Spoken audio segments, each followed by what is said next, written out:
Hi, I'm Alec Krautman with your Managing Drought in the Southern Plains briefing on April 17th, 2014. These briefings are brought to you by the Southern Climate Impacts Planning Program in association with NOAA, the National Integrated Drought Information System, and the National Drought Mitigation Center.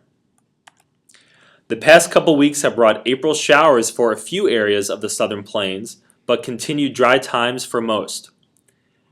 As we move through the start of the growing season and a warmer time of the year, frequent precipitation is important or the soil moisture content will continue to deplete. So, in this briefing, we'll take a look at the drought intensification in Texas, the short-term rainfall forecast, but with above average temperatures, and Oklahoma and Texas agricultural conditions.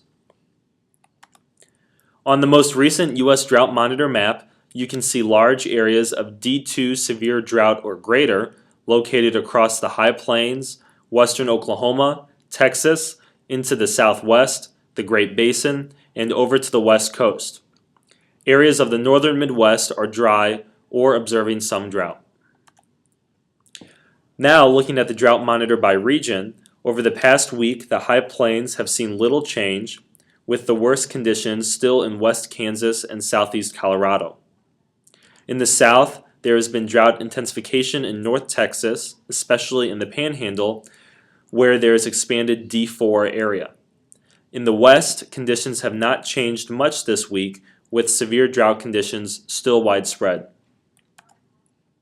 Next up is a look at rainfall departures.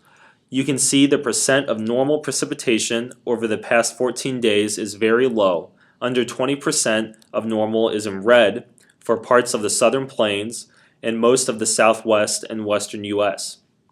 There has been some recent rainfall, though, in eastern Oklahoma and East Texas. Over the past 60 days, below normal precipitation is clear across the southern plains and into the southwest. Over the last 6 months, below normal precipitation is still apparent from the southern plains and into the west. Looking at soil moisture anomalies from the Arkansas Red Basin River Forecast Center, you can see the severely depleted upper and lower soil moisture conditions across western Oklahoma, North Texas, and into New Mexico. The red colors represent anomalies less than 50% of normal. Conditions in the eastern part of the drainage basin are better off, but could change quickly without adequate rainfall as the growing season swings into full gear. Now, the short-term 5-day outlook from the Weather Prediction Center indicates some rainfall expected across parts of the Great Plains, mainly today, Thursday, and later this weekend. Looking at the 5-day maximum temperature anomaly map, normal or slightly below normal high temperatures are expected across the far southern and eastern parts of the U.S.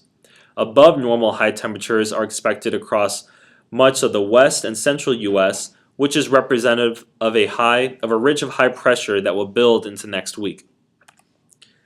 Now to the Climate Prediction Center 8 to 14 day outlooks.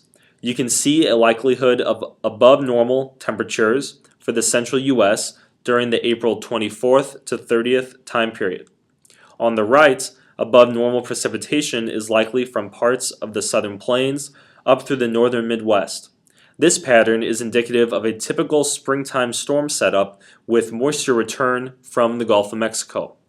Normal or below normal precipitation is expected across the southwest. The NOAA 3-month outlook from the Climate Prediction Center was just updated April 17th and depicts a chance for overall above normal temperatures across the southern U.S. and up the west coast. Below normal chances to the north, and equal chances for above or below normal temperatures in between. For the precipitation outlook, there are equal chances for above or below normal conditions across most of the country, except the west coast, where below normal precipitation is expected to persist, and an above normal signature across the southern Rockies. This map indicates there is no strong signal or trend for precipitation this spring into the summer across the southern plains. We will have to watch storm tracks closely the next couple months, since this is climatologically our wettest time of the year. Going into the summer with below normal spring rainfall, would put us in a bad spot when it comes to hot weather and continued drought in coming months. Here's an update of Oklahoma and Texas agricultural conditions from the USDA National Agricultural Statistics Service for the week ending April 13th. You can see 3/4 of both states' topsoil moisture is listed as at short or very short condition. Over half of Oklahoma and Texas winter wheat crop is listed in poor or very poor condition. Just under half of the pasture and rangeland is listed in poor or very poor condition. The U.S. Seasonal Drought Outlook has been updated today by the Climate Prediction Center and shows drought is expected to persist for much of the High Plains, Southern Plains, Southwest, the Great Basin, California, and Oregon through July. Notable areas of improvement or drought removal are in the Central Plains, but this would only be possible if normal or above normal spring rainfall occurs. Again, the storm tracks this spring and return moisture flow from over the Gulf of Mexico will be crucial for any drought improvement. This concludes this week's Managing Drought in the Southern Plains briefing. See this list of resources for more information and visit the SCIP website at southernclimate.org if you would like to register for future webinars. Thank you for listening and have a great day.